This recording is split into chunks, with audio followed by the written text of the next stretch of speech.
தொலைக்காட்சியின் பிரதான செய்திகள். முதலில் தலைப்புச் செய்திகள். இலங்கையில் அச்சுறுத்தலுக்குள்ளாகியுள்ள அடிப்படை சுதந்திரம், ஐநா குற்றச்சாட்டு.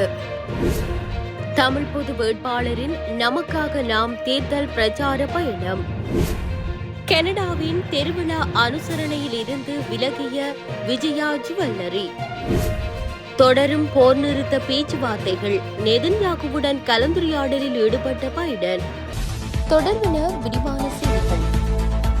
எதிர்வரும் செப்டம்பர் மாதம் புதிய ஜனாதிபதியை தெரிவு செய்ய இலங்கை தயாராகி வரும் நிலையில் அந்நாட்டில் அடிப்படை சுதந்திரம் அச்சுறுத்தலுக்குள்ளாகியுள்ளதாக தெரியவந்துள்ளது. குறித்த விடயத்தை ஐக்கிய நாடுகளின் மனித உரிமைகள் அலுவலகம் நேற்று தெரிவித்துள்ளது.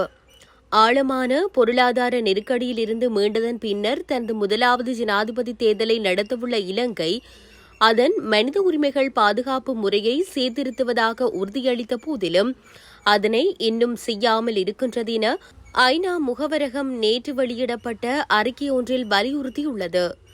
அதற்கு பதிலாக 2023 முதல் அறிமுகப்படுத்தப்பட்ட சட்டங்கள் மற்றும் மசோதாக்கள் பாதுகாப்பு படைகளுக்கு பரந்த அதிகாரங்களை வழங்கியுள்ளதாகவும் கருத்து சுதந்திரம் மற்றும் கருத்து வெளிப்படுத்தல் மீதான கட்டுப்பாடுகளை இலங்கை அரசு விரிவுபடுத்தியுள்ளதாக ஐக்கிய நாடுகள் சபையின் மனித உரிமைகள் ஆணையகம் தெரிவித்துள்ளது. மற்றும் அரசாங்கம் அதன் அதிகாரத்தை கட்டுப்பாட்டுக்குள் வைத்திருத்தலில் ஏற்பட்டுள்ள பின்னடைவு மற்றும் ஊடகவியலாளர்களுக்கு ஏற்படுகின்ற அச்சுறுத்தல் என்பன தொடர்பாகவும் குறித்த அறிக்கை கவனம் செலுத்தியுள்ளது. குறிப்பாக இலங்கை நாடானது ஒரு முக்கிய தேர்தலுக்கு ஆயத்தமாகி வருகின்ற நிலையில் இவ்வாறானதொரு நிலை கவலையளிப்பதாக ஐநா மனித உரிமைகள் ஆணையாளர் வோல்கர் டர்க் ஒரு அறிக்கையில் தெரிவித்துள்ளார். தொடர்ந்து குறித்த அறிக்கையில் அரசு தன்னிச்சையாக மக்களை கைது செய்து காவலில் வைத்திருந்தமை, கைதிகளுக்கு எதிரான சித்திரவதைகள், அதனால் ஏற்பட்ட மரணங்கள், தமிழீழ விடுதலை புலிகளுக்கு எதிரான பல தசாப்த கால உள்நாட்டுப் போர் 2009 முடிவடைந்ததிலிருந்து இலங்கை தனது 22 மில்லியன் மக்கள் தொகையுடன் ஒப்பிடும்போது ஒரு பெரிய இராணுவத்தை பராமரித்து வருகிறது என்று குறிப்பிட்டுள்ளது. குறிப்பாக பாதிக்கப்பட்டவர்களின் துன்பங்களை அங்கீகரிக்க வேண்டும் மற்றும் மொத்த மனித உரிமை மீறல்களில் பாதுகாப்பு படைகளின் பங்கை ஒப்புக்கொள்ள வேண்டும் என வலியுறுத்தியுள்ளது. இந்த நிலையில் உள்நாட்டுப் போரின் போதும் அதற்கு பின்னரும் செய்யப்பட்ட குற்றங்கள் மற்றும் உரிமை மீறல்களுடன் தொடர்புடையவர்கள் தண்டிக்கப்படாமல் இருக்கக்கூடாது என்று ஐநா உயர்ஸ்தானிகர் தெரிவித்துள்ளார். மேலும் 2022 முன்னெப்போதும் இல்லாத பொருளாதார நெருக்கடி நாடு முழுவதும் பல மாதங்களாக உணவு, எரிபொருள் மற்றும் மருந்து பற்றாக்குறையை ஏற்படுத்தியது.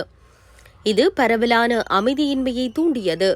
சிக்கன நடவடிக்கைகள் பின்பற்றப்பட்டு பெண்கள் மற்றும் ஏழைகள் பெரிதும் பாதித்திருந்ததாகவும் ஐக்கிய நாடுகள் சபையின் மனித உரிமைகள் ஆணையம் சுட்டிக்காட்டியிருந்தமை குறிப்பிடத்தக்கது. தமிழ் பொது வேட்பாளரின் நமக்காக நாம் தேர்தல் பிரச்சார பயணம் ஆரம்பிக்கப்பட்டுள்ளது. குறித்த பிரச்சார பயணமானது இன்றைய தினம் காலை 9 மணிக்கு யாழ்ப்பாணம் சக்கோட்டை கொடிமுனையில் இருந்து ஆரம்பமாகியுள்ளது. இந்த பயணம் தொடர்ந்து பொலிகண்டி கிழக்கு, பொலிகண்டி மேற்கு, வல்வெட்டித்துறை, ஆதிகோவிலடி, தொண்டைமானாறு, வளலாய், பலாலி, தையிட்டி, காங்கேசந்துறை ஆகிய இடங்களினூடாக நாளை நகரும் என திட்டமிடப்பட்டிருக்கிறது. தமிழர் தாயகத்தின் 8 மாவட்டங்களிற்குமாக தொடர்ந்து நடைபெற இருக்கும் இந்த பிரச்சார பயணத்தின் மேலதிக விவரங்கள் தொடர்ந்து அறிய தரப்பட உள்ளதாகவும் கூறப்படுகிறது. இதேவேளை வடக்கு கிழக்கு தவிர்ந்த ஏனைய பகுதிகளிற்கும் மக்களின் அழைப்பின் பேரிலான பிரச்சார பணிகளும் திட்டமிடப்பட்டுள்ளது. யாழில் காய்ச்சல் காரணமாக 1 வயது குழந்தையொன்று பரிதாபமாக உயிரிழந்துள்ளது. தம்பாட்டி ஊர்காவற்றுறை பகுதியைச் சேர்ந்த பிரேமநாத் நிகாரிகா என்ற குழந்தையே இவ்வாறு உயிரிழந்துள்ளது. இச்சம்பவம் குறித்து மேலும் தெரிய வருகையில் குறித்த குழந்தை பிற்பகல் 1 மணியளவில் காய்ச்சல் ஏற்பட்டது. இந்நிலையில் 21ஆம் தேதி யாழ்ப்பாணம் போதனா வைத்தியசாலையில் குறித்த குழந்தை சிகிச்சைக்காக அனுமதிக்கப்பட்டது. இருப்பினும் சிகிச்சை பலனின்றி குழந்தை 21ஆம் தேதி இரவு 11 மணியளவில் உயிரிழந்தது. குழந்தையின் சடலம் மீதான மரண விசாரணைகளை திடீர் மரண விசாரணை அதிகாரி நமசிவாயம் பிரேம்குமார் மேற்கொண்டார். கனடாவில் எதிர்வரும் ஆகஸ்ட் 24, 25ஆம் தேதி நடாத்த திட்டமிடப்பட்டுள்ள தமிழர் திருவிழாவிற்கு பிரதான அனுசரணை வழங்கிய விஜயா ஜுவல்லரி சற்று முன்பதாக தனது ஆதரவினை விலக்கிக் கொள்வதாக வெளியிட்டுள்ள காணொளி பெரும் அதிர்வலையினை ஏற்படுத்தியுள்ளது.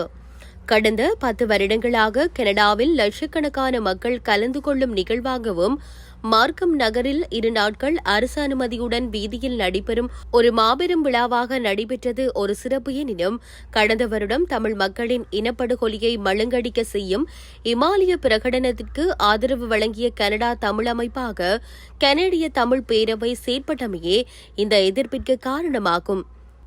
இமாலய பிரகடனத்திற்கு கனடிய தமிழ் பேரவை ஆதரவு வழங்கியமைக்கு தமிழ் மக்கள், தமிழ் அமைப்புகள் உட்பட பல தமிழ் அரசியல்வாதிகள் தொடர்ந்து எதிர்ப்பு தெரிவித்து வருவது குறிப்பிடத்தக்கது.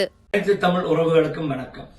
மக்களின் ஏகோபித்த ஆதரவை பெற்ற விஜயா ஜுவல்லர்ஸ் நிறுவனம் விடுத்திருக்கின்ற மிக முக்கியமான அறிவித்தல், ஒருவன் ஓடினால் கேட்டோடு, ஊரோடினால் ஒத்தோடு என்பதைப் போல பொதுமக்கள், வாடிக்கையாளர்கள், நண்பர்கள் அனைவருடைய வேண்டுகோளுக்கும் இணங்க சிடிசியின் திருவிழாவிற்கு டைட்டில் ஸ்பான்சரை வழங்கியிருந்த இந்த நிறுவனம் தன்னுடைய ஆதரவை விலக்கிக் கொள்கிறது.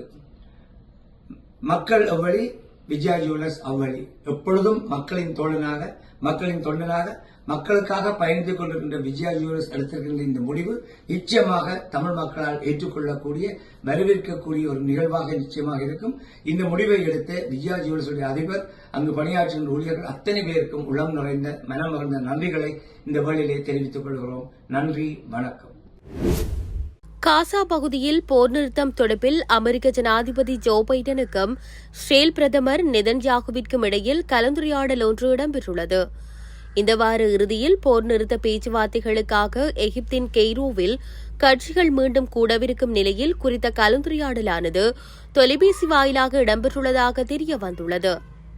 இதன்போது முற்றுகையிடப்பட்டுள்ள காசா பகுதியில் போர் நிறுத்தத்தை கொண்டுவரவும் பணிய கைதிகளை விடுவிப்பதற்கான ஒப்பந்தம் குறித்த பேச்சுவார்த்தைகளை முடிக்க வேண்டியதன் அவசியத்தை அமெரிக்க ஜனாதிபதி ஜோ பைடன் வலியுறுத்தியதாக வெள்ளை மாளிகை வெளியிட்ட அறிக்கை ஒன்றில் தெரிவிக்கப்பட்டுள்ளது.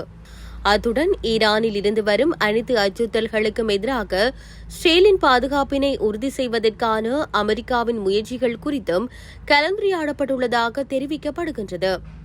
இந்த நிலையில் அண்மையில் போர் நிறுத்த பேச்சுவார்த்தைகள் கத்தாரில் இடம்பெற்றன. எனினும் நெதன்யாகுவின் புதிய நிபந்தனைகளுடன் குறித்த ஒப்பந்தம் ஒத்துப்போகிறது என்று ஹமாஸ் அந்த முன்மொழிவை நிராகரித்துள்ளது. பல மாதங்களாக அமெரிக்கா, கத்தார் மற்றும் எகிப்து ஆகிய நாடுகள் இஸ்ரேலுக்கும் ஹமாஸிற்கும் இடையே கைதிகள் பரிமாற்றம் மற்றும் போர் நிறுத்தம் மற்றும் மனிதாபிமான உதவிகளை காசாவிற்குள் நுழைய அனுமதிக்கும் உடன்பாட்டை எட்ட முயற்சி செய்து வருகின்றன. ஆனால் போரை நிறுத்துவதற்கான ஹமாஸின் கோரிக்கைகளை நெதன்யாகு நிறைவேற்ற மறுத்ததால் மத்தியஸ்தர்களின் முயற்சிகள் முடங்கியுள்ளமை மேலும் குறிப்பிடத்தக்கது. இத்துடன் செய்திகள் யாவும் நிறைவு பெறுகின்றன. மேலதிக செய்திகளை அறிந்து கொள்வதற்கு www.tamilaram.com எனும் இணையதளத்தை பார்வையிடுங்கள்.